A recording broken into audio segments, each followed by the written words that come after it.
नमस्कार दोस्तों, चलिए जानते हैं हरियाणा की 50 फटाफट बड़ी खबरों को सिर्फ 10 मिनट में। लेकिन उससे पहले यह वीडियो आप किस जगह से देख रहे हैं हमें कमेंट में जरूर बताएं। गुरुग्राम में आज से बड़ा बुलडोजर अभियान शुरू हो रहा है, जहां 8 टीमें लगातार 4 दिन तक अवैध निर्माण और अतिक्रमण हटाएंगी। प्रशासन का कहना है कि इससे ट्रैफिक और शहर की व्यवस्था बेहतर होगी, जबकि स्थानीय लोगों को पहले ही अलर्ट कर दिया गया है ताकि कोई परेशानी न हो। गुरुग्राम में प्रॉपर्टी के दाम तेजी से बढ़ सकते हैं क्योंकि सर्कल रेट में बढ़ोतरी की तैयारी है। खास इलाकों में कीमतों में 75% तक उछाल आने की संभावना जताई जा रही है, जिससे निवेशकों को फायदा होगा, लेकिन आम खरीदारों के लिए घर लेना थोड़ा मुश्किल हो सकता है। फरीदाबाद में अवैध निर्माणों पर सख्त कार्रवाई करते हुए प्रशासन ने कुछ ही घंटों में कई पक्के मकान गिरा दिए। इस अचानक हुई कार्रवाई से इलाके में हड़कंप मच गया और लोगों में डर का माहौल बन गया, जबकि अधिकारियों ने इसे नियमों के पालन के लिए जरूरी बताया। हरियाणा में किसानों के बीच पेप्सी मिर्च की खेती तेजी से लोकप्रिय हो रही है, क्योंकि इससे गेहूं, धान के मुकाबले ज्यादा मुनाफा मिल रहा है। विशेषज्ञ भी किसानों को इस फसल की ओर बढ़ने की सलाह दे रहे हैं ताकि उनकी आय में स्थायी बढ़ोतरी हो सके। हरियाणा सरकार ने कुछ कर्मचारियों के लिए बड़ी राहत योजना शुरू की है, जिसके तहत उन्हें गेहूं खरीद के लिए 27,000 रुपए तक की सहायता मिलेगी। आवेदन प्रक्रिया भी आसान रखी गई है ताकि ज्यादा से ज्यादा लोग इसका लाभ उठा सकें और आर्थिक दबाव कम हो सके। हरियाणा में कचरे से बिजली बनाने की बड़ी योजना पर काम शुरू हो रहा है, जिसमें गुरुग्राम, फरीदाबाद सहित 5 जिलों में वेस्ट टू एनर्जी प्लांट लगाए जाएंगे। इससे एक तरफ कचरे की समस्या कम होगी और दूसरी तरफ बिजली उत्पादन में भी बढ़ोतरी देखने को मिलेगी। हरियाणा सरकार स्कूलों में ईटीसी लैब को आधुनिक बनाने की योजना पर काम कर रही है। इससे छात्रों को नई तकनीक सीखने का मौका मिलेगा और उनकी डिजिटल स्किल्स बेहतर होंगी, जिससे भविष्य में उन्हें नौकरी और करियर के बेहतर अवसर मिल सकेंगे।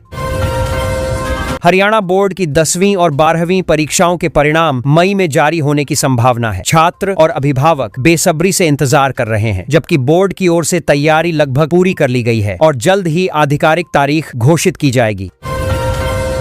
Millennium city centre metro station के पास जेड चौक पर जाम की समस्या से राहत दिलाने के लिए नया ट्रैफिक प्लान तैयार किया जा रहा है। अधिकारियों का कहना है कि 1 महीने के अंदर इसे लागू कर दिया जाएगा, जिससे लोगों को रोजाना लगने वाले जाम से राहत मिलेगी।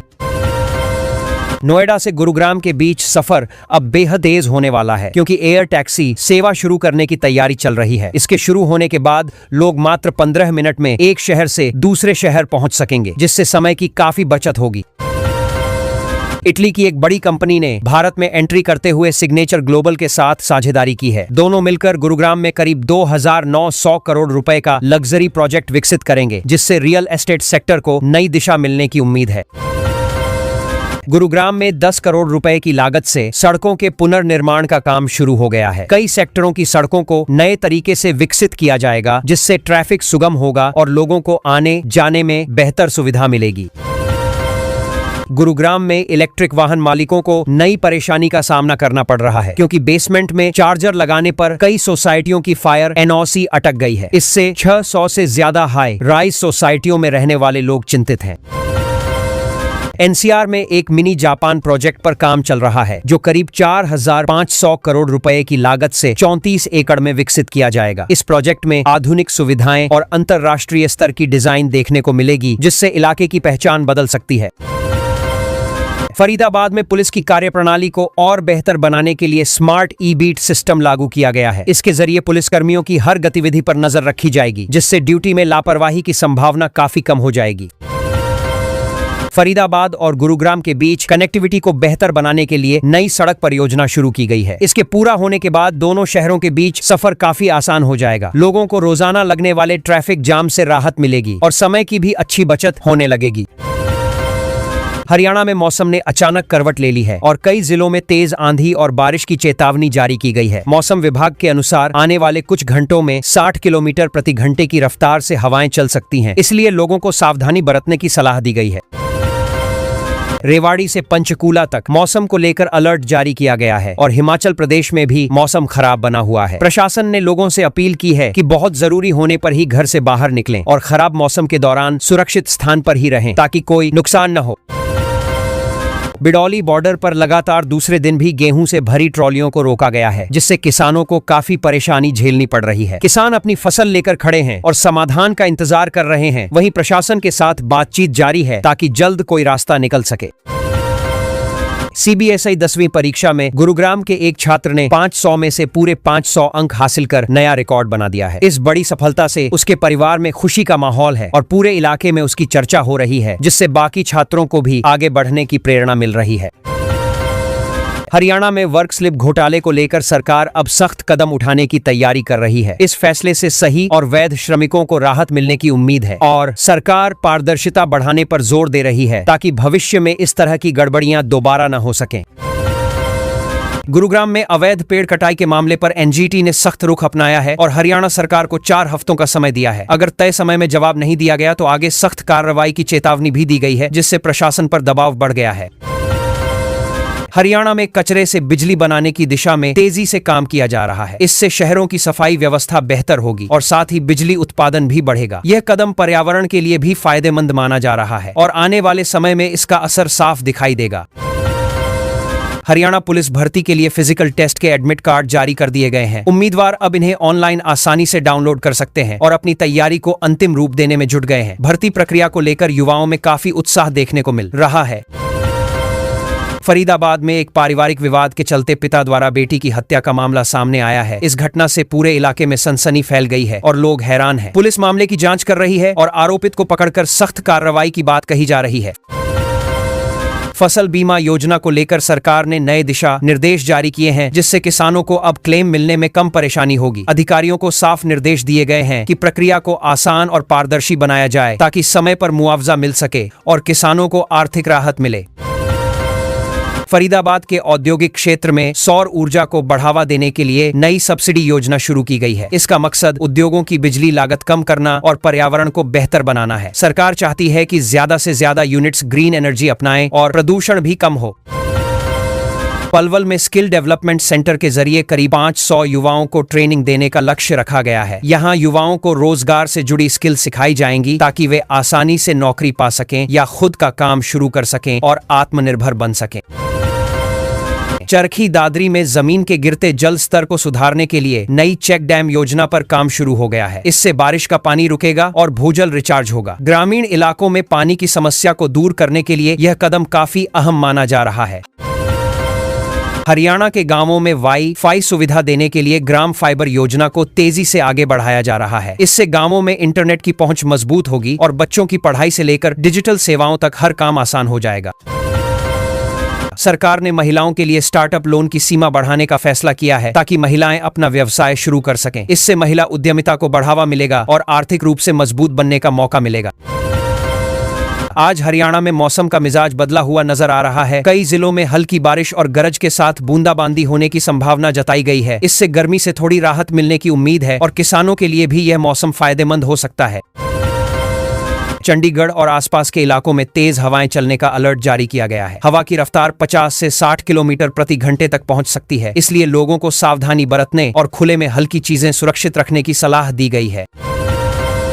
मुख्यमंत्री नायब सैनी आज कुरुक्षेत्र में विकास परियोजनाओं की समीक्षा करने जा रहे हैं, जहां कई बड़े प्रोजेक्ट्स की प्रगति पर विस्तार से चर्चा होगी। अधिकारियों को साफ निर्देश दिए जाएंगे कि सभी काम तय समय सीमा में पूरे हों ताकि जनता को बिना देरी के योजनाओं का सीधा लाभ मिल सके। गुरुग्राम में मेट्रो विस्तार प्रोजेक्ट को लेकर नई डीपीआर को मंजूरी मिलने की खबर सामने आई है, जिससे शहर की बढ़ती ट्रैफिक समस्या को काफी हद तक कम करने में मदद मिलेगी। इससे लोगों को बेहतर कनेक्टिविटी मिलेगी और रोजाना सफर करने वाले यात्रियों को बड़ी राहत मिलने की उम्मीद जताई जा रही है।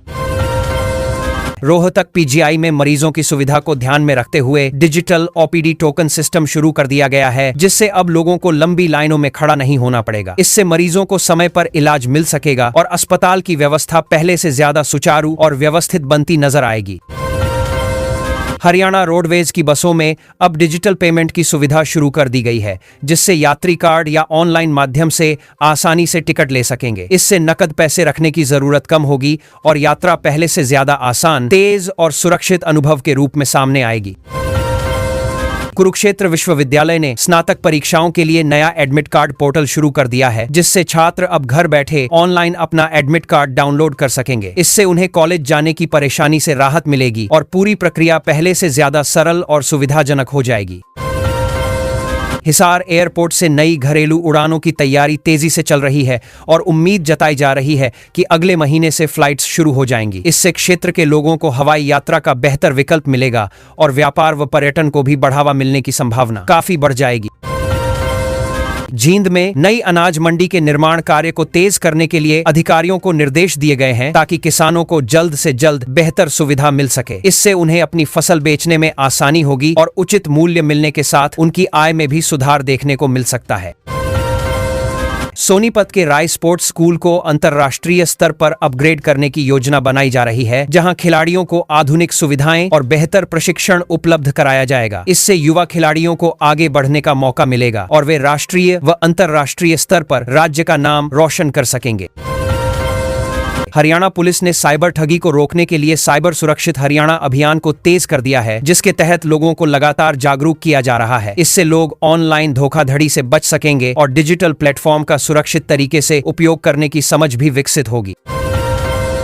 अंबाला छावनी क्षेत्र के सौंदर्यीकरण के लिए सरकार ने विशेष बजट जारी किया है, जिसके तहत सड़कों, पार्कों और सार्वजनिक स्थलों को बेहतर बनाया जाएगा। इससे शहर की सुंदरता में सुधार होगा और लोगों को साफ सुथरा और आकर्षक वातावरण मिलने की उम्मीद बढ़ जाएगी।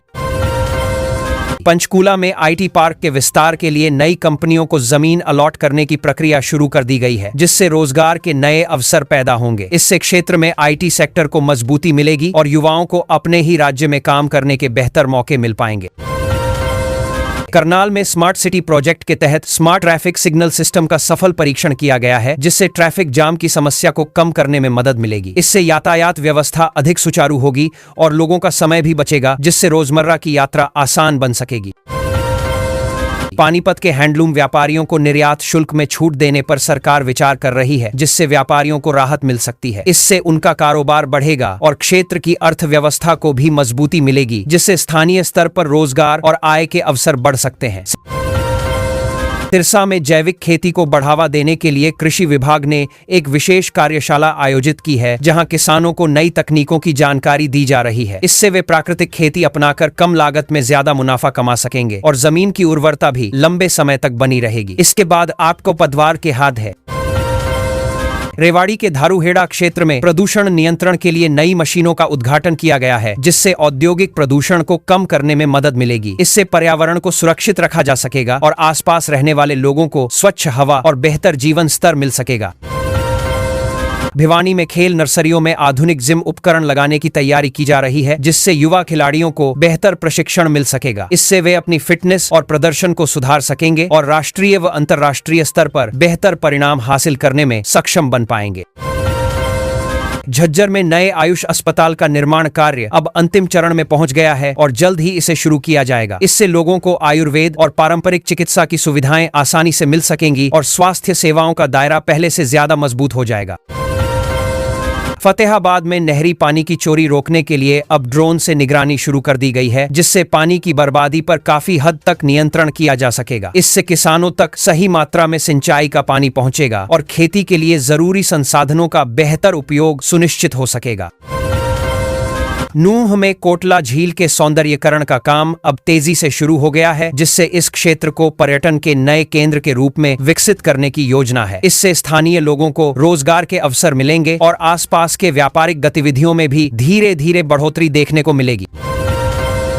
महेंद्रगढ़ के केंद्रीय विश्वविद्यालय में नए शोध केंद्रों का उद्घाटन किया जा रहा है, जिससे छात्रों को रिसर्च के बेहतर अवसर मिलेंगे। इससे उच्च शिक्षा को नई दिशा मिलेगी और विद्यार्थी आधुनिक तकनीकों के साथ आगे बढ़कर अपने करियर को मजबूत बनाने में सफल हो सकेंगे। मुख्यमंत्री आवास पर आज जनता दरबार का आयोजन किया जा रहा है, जहां आम लोगों की शिकायतें सीधे सुनी जाएंगी। इससे लोगों को अपनी समस्याएं रखने का मौका मिलेगा और अधिकारियों द्वारा उनका समाधान जल्द करने की दिशा में भी ठोस कदम उठाए जा सकेंगे। कैथल के स्कूलों में स्मार्ट क्लास प्रोजेक्ट का दूसरा चरण शुरू कर दिया गया है। अब बच्चों को डिजिटल तरीके से पढ़ाई करने का मौका मिलेगा, जिससे उनकी समझ बेहतर होगी। इससे पढ़ाई और भी आसान और दिलचस्प बनेगी और स्कूलों में शिक्षा का स्तर पहले से ज्यादा आधुनिक होता नजर आएगा। यमुनानगर में पर्यटन को बढ़ावा देने के लिए सरकार ने फंड जारी कर दिया है। अब यहाँ नए पर्यटन केंद्र विकसित किए जाएंगे, जिससे बाहर से आने वाले लोगों की संख्या बढ़ेगी। इससे स्थानीय लोगों को रोजगार मिलेगा और छोटे व्यापारियों को भी अपना काम बढ़ाने का अच्छा मौका मिल सकेगा। जींद में नई अनाज मंडी के निर्माण कार्य को तेज करने के लिए अधिकारियों को निर्देश दिए गए हैं, ताकि किसानों को जल्द से जल्द बेहतर सुविधा मिल सके। इससे उन्हें अपनी फसल बेचने में आसानी होगी और उचित मूल्य मिलने के साथ उनकी आय में भी सुधार देखने को मिल सकता है। सोनीपत के राय स्पोर्ट्स स्कूल को अंतर्राष्ट्रीय स्तर पर अपग्रेड करने की योजना बनाई जा रही है, जहां खिलाड़ियों को आधुनिक सुविधाएं और बेहतर प्रशिक्षण उपलब्ध कराया जाएगा। इससे युवा खिलाड़ियों को आगे बढ़ने का मौका मिलेगा और वे राष्ट्रीय व अंतर्राष्ट्रीय स्तर पर राज्य का नाम रोशन कर सकेंगे। हरियाणा पुलिस ने साइबर ठगी को रोकने के लिए साइबर सुरक्षित हरियाणा अभियान को तेज कर दिया है, जिसके तहत लोगों को लगातार जागरूक किया जा रहा है। इससे लोग ऑनलाइन धोखाधड़ी से बच सकेंगे और डिजिटल प्लेटफॉर्म का सुरक्षित तरीके से उपयोग करने की समझ भी विकसित होगी। अंबाला छावनी क्षेत्र के सौंदर्यीकरण के लिए सरकार ने विशेष बजट जारी किया है, जिसके तहत सड़कों, पार्कों और सार्वजनिक स्थलों को बेहतर बनाया जाएगा। इससे शहर की सुंदरता में सुधार होगा और लोगों को साफ सुथरा और आकर्षक वातावरण मिलने की उम्मीद बढ़ जाएगी। पंचकूला में आईटी पार्क के विस्तार के लिए नई कंपनियों को जमीन अलॉट करने की प्रक्रिया शुरू कर दी गई है, जिससे रोजगार के नए अवसर पैदा होंगे। इससे क्षेत्र में आईटी सेक्टर को मजबूती मिलेगी और युवाओं को अपने ही राज्य में काम करने के बेहतर मौके मिल पाएंगे। पंचकूला में नया आईटी पार्क बनाने के लिए जमीन आवंटन की प्रक्रिया पूरी कर ली गई है। इससे यहां आईटी कंपनियां आएंगी और युवाओं को रोजगार मिलेगा। सरकार टेक्नोलॉजी सेक्टर को बढ़ावा देकर राज्य को डिजिटल हब बनाने की दिशा में काम कर रही है, ताकि निवेश और रोजगार दोनों बढ़े। उत्तर हरियाणा में बिजली व्यवस्था सुधारने के लिए 5 नए सब स्टेशन शुरू किए गए हैं। इससे गांवों में 24 घंटे बिजली देने में मदद मिलेगी। लोगों को अब बार बार कटौती से राहत मिलेगी और छोटे उद्योग भी बेहतर तरीके से चल सकेंगे, जिससे आर्थिक गतिविधियां तेज होंगी। सोनीपत में एमएसएमई इकाइयों को बढ़ावा देने के लिए नई प्रोत्साहन योजना लागू की गई है। इससे छोटे उद्योगों को आर्थिक मदद मिलेगी और नए व्यवसाय शुरू होंगे। सरकार का लक्ष्य है कि स्थानीय स्तर पर रोजगार बढ़े और युवाओं को अपने ही क्षेत्र में काम के बेहतर अवसर मिले।